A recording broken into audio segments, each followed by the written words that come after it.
제가 생각하기에는 이 오후 예배에 오신 모든 분들이 우리 교회 핵심 멤버라고 생각을 합니다. 다시 말해서 우리 교회를 지탱하는 뼈대와 같은 그런 분들이라고 할 수 있죠. 그래서 제가 담임 목사인 제가 우리 무지개 교회를 하나님이 기뻐하시는 교회로 세워나가려고 할 때 누구와 함께 하겠습니까?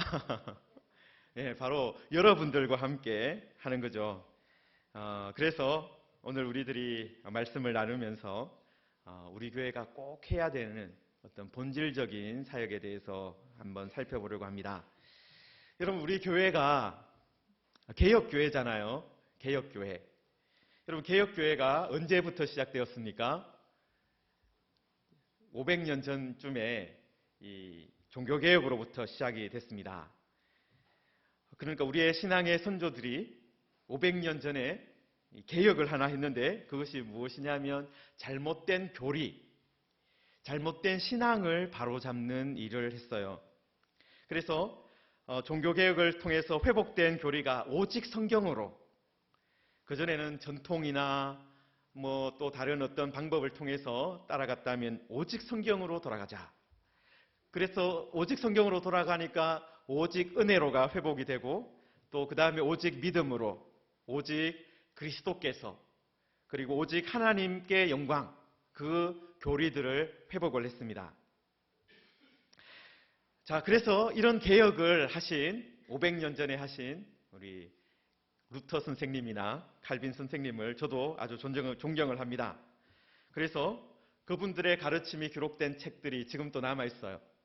그래서 500년 전에 있었던 책들이지만 저도 1년에 한 번씩은 꼭 기독교 강요라든지 그분들이 쓴 책을 봅니다.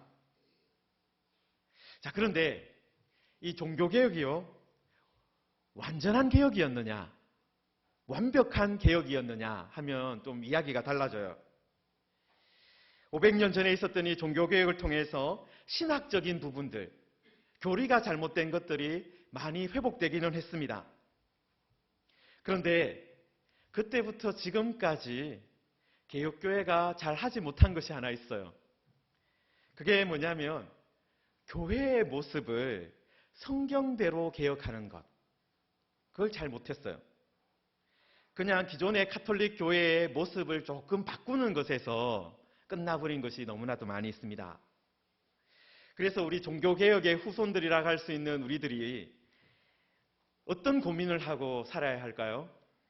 바로 종교개혁의 모토라고 할 수 있는 오직 성경으로 돌아가서 교회를 성경답게 만드는 그 일에 우리들이 늘 집중해야 합니다. 자, 그러면 교회가 왜 있느냐 하는 거예요. 교회가 왜 있느냐? 우리 무지개 교회가 왜 존재하게 되었느냐? 교회가 해야 되는 가장 중요한 일이 무엇이냐? 그것입니다. 제가 교회가 해야 될 가장 중요한 일이 뭐냐라고 물으면 아마 많은 분들이 예배가 제일 중요하지 않습니까? 그렇게 대답하실 것입니다. 여러분, 그래서 우리 개혁교회뿐만 아니라 우리 카톨릭 교회도 마찬가지인데요. 크고 화려한 예배당을 잘 짓습니다. 왜냐하면 예배가 제일 중요하다고 생각하기 때문에 그런 거예요. 예배를 잘 드려야 된다 생각하니까 아주 예배당도 크고 멋지고 그 다음에 화려하고 파이프 올간도 있어야 되고 뭐도 있어야 되고 하면서 예배당을 잘 짓는 거죠. 물론 우리 교회도 예배를 잘 드리기 위해서 나름대로 노력을 합니다. 투자를 합니다. 우리 건반도 새로 샀고요. 그 다음에 여러 가지 이렇게 음향에 필요한 것들 계속해서 고쳐 나가고 있습니다.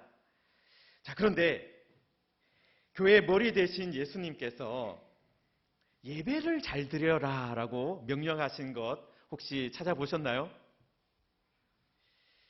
예수님께서 예배를 잘 드려라 라고 명령하신 것은 없어요, 사실은. 그 대신 예수님께서 명령하신 것은 오늘 우리가 읽은 말씀입니다. 하늘과 땅의 모든 권세를 내게 주셨으니 그러므로 너희는 가서 모든 민족을 제자로 삼아 아버지와 아들과 성령의 이름으로 세례를 베풀고 내가 너희에게 분부한 모든 것을 가르쳐 지키게 하라. 볼지어다 내가 세상 끝날까지 너희와 항상 함께 있으리라. 여러분, 이 말씀을 예수님께서 명령으로 주셨어요. 그런데 이 말씀을 많은 사람들이 세계 선교에 대한 말씀으로 생각을 합니다. 그래서 선교 헌신 예배하면 이 말씀 읽고 우리 선교합시다 이렇게 하죠. 그런데 저는 이 말씀이야말로 교회를 향한 말씀이다라고 생각을 합니다. 교회가 해야 할 가장 본질적인 것을 알려주시는 말씀이다. 여러분, 우리말 성경에는 이 예수님의 말씀이 좀 구조가 복잡하게 번역이 되어 있습니다. 우리말 성경에 가서 보시면 동사가 가서, 제자로 삼아, 세례를 베풀고 가르쳐 지키게 하라, 이렇게 크게 네 부분으로 나누어져 있는 것처럼 보입니다. 그런데 이 헬라어로 되어 있는 원어 성경에 보시면은 동사가 하나예요. 동사가 하나고 나머지 부분들은 분사라고 해서 그 동사를 꾸며주고 도와주는 그런 역할을 하고 있어요. 그래서 여기서 가장 뼈대가 되는, 그죠? 우리 영어도 공부해 보시면 알겠지만 뭐가 중요합니까? 주어 동사가 중요하잖아요. 주어 동사. 주어가 있고 동사가 있는데 동사가 뭔지 알아야 돼요. 그 동사가 뭡니까? 아마 들으신 분들 많았겠지만 제자 삼으라. 이게 동사예요. 명령법으로 되어 있습니다. 제자 삼으라. 그렇게 되어 있고 나머지는 분사로 도와주는 겁니다. 다시 말해서 예수님께서 제자들에게, 교회에게 하라고 하신 가장 중요한 명령이 뭐라는 거예요? 제자 삼으라는 거예요. 제자 삼으라. 그리고 그 제자를 삼는 방법으로 예수님께서 알려주신 것이 뭐라는 거예요? 가라, 세례를 베풀어라, 말씀을 가르쳐 지키게 해라, 요거라는 것입니다. 여러분, 그래서 교회는 항상 어디에 초점을 맞춰야 합니까? 제자를 삼는 것에 먼저 초점을 맞춰야 돼요. 어떤 분들은 이제 목사님께서 제자 훈련을 하시려고 하는구나 그렇게 생각하시는 분도 계실 거예요. 맞기도 하고 틀리기도 합니다. 예, 저도 뭐 다른 교회에서 제자 훈련을 책임지고 해보기도 하고 또 교육을 받으러 가기도 하고 그렇게 했어요. 그런데 대부분의 여러분 제자 훈련이 어떻게 이루어집니까? 성경 공부를 많이 하죠. 그죠? 제자 훈련합니다 하면서 같이 모여서 성경 공부를 같이 합니다. 아마 여기에 계신 분들도 많은 분들이 그런 제자 훈련 받아보신 분들 계실 것입니다. 그런데 여러분, 제가 하나 질문을 드리겠는데요. 여러분, 제자 훈련 받으셨는데 진짜 예수님의 제자가 되셨습니까? 여러분, 제자 훈련은 있는데 제자가 없는 게 문제입니다. 제자 훈련을 받았는데 교회에 예수님의 제자가 없는 거예요. 그리고 예배는 잘 드리고 있는데 제자가 없는 교회가 문제입니다. 찬양은 잘하고 있는데, 헌금도 잘하고 있는데, 또 무엇인가 하고 있는데 제자가 없는 그 교회가 문제인 거예요. 여러분, 오늘 오후 예배 후에 우리들을 세일 리더 모임을 잠깐 가질 예정인데요. 여러분, 셀이 있는 이유도 뭐겠습니까? 교회도 마찬가지지만 셀이 있는 목적이 무엇이겠습니까? 다른 것이 아니라 제자를 삼기 위해서예요. 제자를 삼기 위해서. 셀 모임을 함으로 예수님의 제자가 되기 위해서 있는 것입니다. 성도 여러분, 그러면 예수님께서 어떤 사람을 제자로 삼으셨습니까? 우리가 복음서에 가서 돌아보면 예수님께서 어떤 사람 제자로 삼으셨습니까? 갈릴리의 어부들, 또 유대인들한테 욕 듣는 세리들 같은 그런 사람들을 제자로 삼으셨어요. 특별해 보이는 사람들이 아니다라는 거예요. 예수님께서 부르실 때 어떤 자격이나 어떤 조건을 거시지 않으셨다라는 거예요. 여러분, 오늘 말씀에서 예수님께서 또 뭐라고 말씀하셨습니까? 너희들 가서 똑똑한 사람을 제자 삼아라. 아니면 어떤 한 나라에 가면 그 지역에 있는 지도자들, 영향력 있는 사람들 제자 삼아라. 그렇게 말씀하셨습니까? 그렇지 않습니다. 뭐라고 돼 있어요? 모든 민족을 제자로 삼아 라고 말씀하셨어요. 여러분, 이것을 보면 예수님의 제자가 되는데 특별한 자격이 필요하지 않습니다. 예수님의 제자가 되기 위해서 뭔가 있어야 되는 거 아니에요. 모든 민족에게 속한다면 누구든지 예수님의 제자가 될 수 있습니다. 자, 그런데 예수님께서 그런 사람들, 어떤 세상적으로 보고 어떤 자격을 끊는 것이 아니라 모든 민족을 예수님께서 부르시면서 어떻게 그들을 제자로 만드셨습니까? 삼으셨습니까? 여러분, 그 마가복음, 우리가 마태복음 28장을 지금 펼쳐 있잖아요. 몇 장만 넘기시면 마가복음 3장 14절에 보시면은요. 마가복음 3장 14절 보시면 예수님께서 제자를 세우시고 또 제자들을 이렇게 양육하시는 모습이 나오는데 우리 함께 읽겠습니다. 13장 14절입니다. 시작. 이에 12를 세우셨으니 이는 자기와 함께 있게 하시고 또 보내사 전도도 하며, 뒤에 뚝 있지만 여기에 보시면 예수님께서 12를 세우시고 가장 먼저 하신 일이 무엇입니까? 자기와 함께 있게 하셨다라고 있어요. 함께 있게 하셨다. 예수님은 평범한 어부들을, 그리고 죄인이라고 정죄받는 세리를 어떻게 함으로 제자로 삼아 가셨습니까? 제자로 만들어 가셨습니까? 함께 있게 하심으로 하셨어요. 이 사람들이 예수님과 함께 있으면서 무엇을 했겠습니까?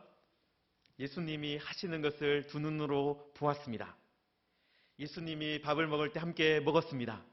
예수님이 기도할 때 졸기도 했지만 기도하는 것을 배우고, 나도 저렇게 예수님처럼 기도하고 싶습니다. 그래서 나중에 예수님 기도하는 것을 가르쳐 주십시오. 그렇게 묻도록 하셨어요. 기도하실 때도 함께 기도하셨고, 복음을 전할 때도 함께 있었고, 모든 것을 함께 하셨어요. 여러분, 우리 무지개 교회도 셀 모임을 그동안 또 하신 셀도 있지만 잘 모이지 못한 부분들이 많습니다. 그런데 우리 교회도 이제 2020년에는 셀 모임을 다시 시작할 겁니다. 여러분, 그런데 셀 모임을 하면서 우리가 가장 중요하게 생각해야 되는 게 뭐예요? 바로 우리가 셀 모임을 하면서 제자를 삼는 일이 있는가? 우리가 예수님의 제자가 되어가고 있는가? 그것을 생각해야 됩니다. 우리 셀 리더 되시는 분들은 항상 이것을 기억하시기를 바랍니다. 내가 지금 내가 먼저 예수님의 제자 되기 위해서 이 모임을 하는 것이다. 그리고 우리들의 셀원들도 바로 예수님의 제자가 되도록 하기 위해서 이 모임을 하는 것이다. 이것을 꼭 기억하시기 바랍니다. 그런데 앞에도 말씀드렸지만 제자가 되는 것은 성경 공부로만 되지 않는다고 말씀드렸습니다. 여러분, 성경 공부를 아주 열심히 하면 어떻게 됩니까? 학자가 만들어져요. 성경 학자가 만들어지죠. 그런데 제자는 만들어지지 않습니다. 여러분, 신학교의 문제가 바로 그거예요. 신학교에 갔는데 이제 학자는 만들어지는데 예수님의 제자가 많이 만들어지지 않는 것이죠. 여러분, 제자를 만들기 위해서는 예수님처럼 어떻게 해야 됩니까? 삶을 함께 해야 돼요. 함께 있게 하자. 이게 중요합니다. 그래서 제가 다녔던 그 총신대학교 신대원도 입학을 하면 1년 동안 함께 기숙사 생활을 하게 합니다. 물론 기숙사 생활을 한다고 해서 제자가 만들어지는 거 아닙니다. 거기에 누군가가 있어야 돼요. 그냥 이상한 사람들이, 비슷한 사람 다 모여 있다가 또 하나의 이상한 모습이 만들어지기도 합니다. 어쨌든 그런데 같이 밥을 먹고 같이 삶을 나누고 인생에 닥친 여러 문제들이 있을 때, 그죠? 인생에 여러 가지 문제들 닥쳤을 때, 아플 때, 또 관계에 문제가 생겼을 때 함께 아파하고 함께 기도하면서 예수님의 제자가 되어 간다라는 것입니다. 자, 그래서 우리 기억하십시다. 우리들이 가장 먼저 해야 되는 것은 함께 있는 것이다. 그리고 누구와 함께 있어야 됩니까? 예수님과 함께 있어야 됩니다. 예수님과 함께 있지 않으면 이상한 제자들이 만들어져요. 예수님과 함께 있는 모임으로 만들자. 특별히 셀 리더 되시는 분들은 내가 정말 예수님을 닮은 모습이 있는가? 내가 예수님의 마음으로 이 모임을 하고 있는가? 그것을 늘 점검을 하셔야 되는 것입니다. 자, 그래서 이제 다시 본문으로 돌아왔어요. 예수님께서 이제 제자 삼으라라고 하시면서 그 일들을 어떻게 나가라고 하셨느냐 하면요. 가장 먼저 뭐라고 되어 있습니까? 가라라고 하셨어요. 가라. 여러분, 가만히 있으면 제자를 삼을 수가 없습니다. 여러분, 제가 오늘에 셀을 편성하면서 셀 숫자를 조금 줄였습니다. 그런데 2020년 연말까지 이대로 있으면 안 됩니다. 우리들이 셀이 더 늘어나야 되는 거죠. 지금은 다 뭐 한 6명 정도로 편성을 했는데요. 여러분, 셀을 모임을 하면서 사람들을 만나러 가시기를 바랍니다. 아직까지 예수님을 믿지 않는 사람, 또 아직까지 한 번도 교회에 나오지 않은 사람, 아니면 우리 교회 가운데 상처받아서 나오지 않는 사람, 그런 사람들을 찾아가야 합니다. 우리들의 모임에, 우리의 셀에 그런 분들을 초청해야 되는 것이죠. 여러분, 사람들이 요즘에요, 교회에 오는 거 참 어려워합니다. 교회에 가자 그러면 아주 교회가 막 어떤 뭐 큰 그 장벽이 있는 것처럼 그렇게 생각하는 분들이 너무 많으셨어요. 그런데 다른 사람에게 우리 집에 오라고 하면 어떻습니까? 아니면 또 우리 모임에 오라 하면은 좀 다릅니다. 그런 벽들이 조금 낮아져요.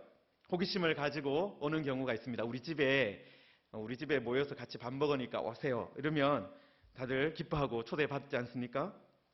여러분, 그런 셀 모임들이 바로 가는 공동체가 되어야 되는 거예요. 다른 사람을 향해 가면서 다른 사람을 초청하고 또 그 사람들을 세워주고 그런 공동체가 되어야 합니다. 여러분, 교회가요, 우리가 전체 이렇게 모여있는 그런 교회는 오는 교회죠. 그죠? 오는 모임입니다. 그런데 셀은 어떤 거예요? 가는 모임이에요. 가는 모임이 되어야 됩니다.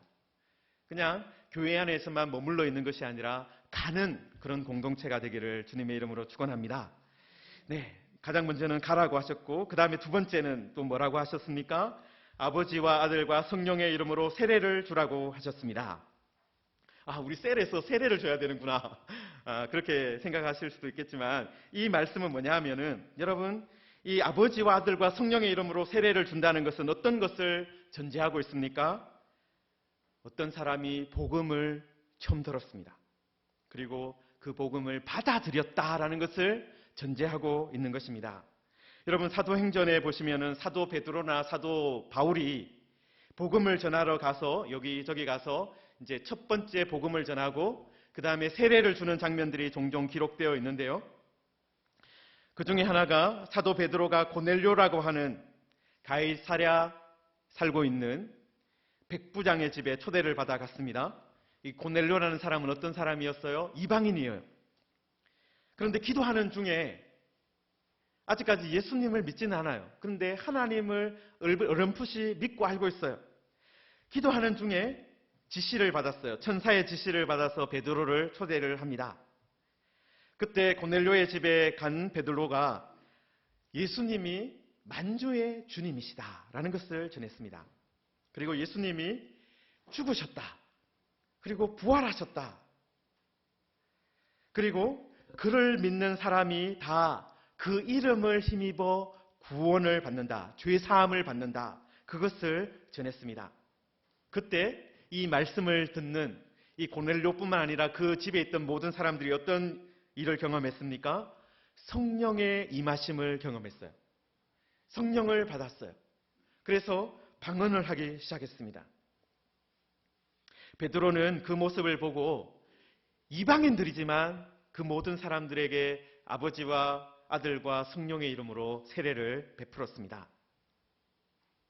여러분, 다시 말해서 아버지와 아들과 성령의 이름으로 세례를 베푼다는 것은 그 앞에 무슨 일이 있다는 거예요? 복음이 선포되었다라는 것입니다.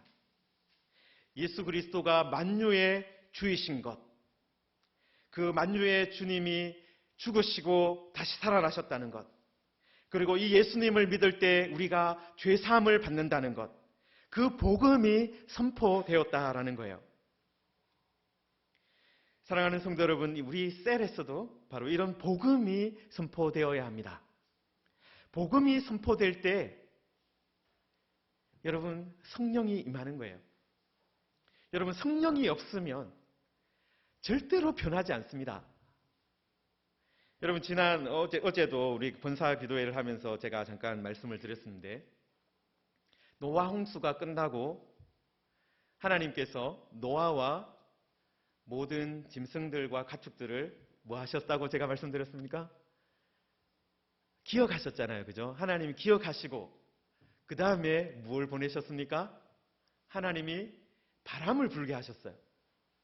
바람을 불게 하셔서 물을 물러가게 하셨습니다.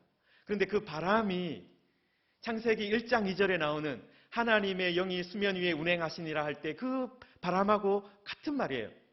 다시 말해서 성령의 그 역사가 없으면, 하나님의 바람이 불지 않으면 창조의 역사도 없고 재창조의 역사도 없는 거예요.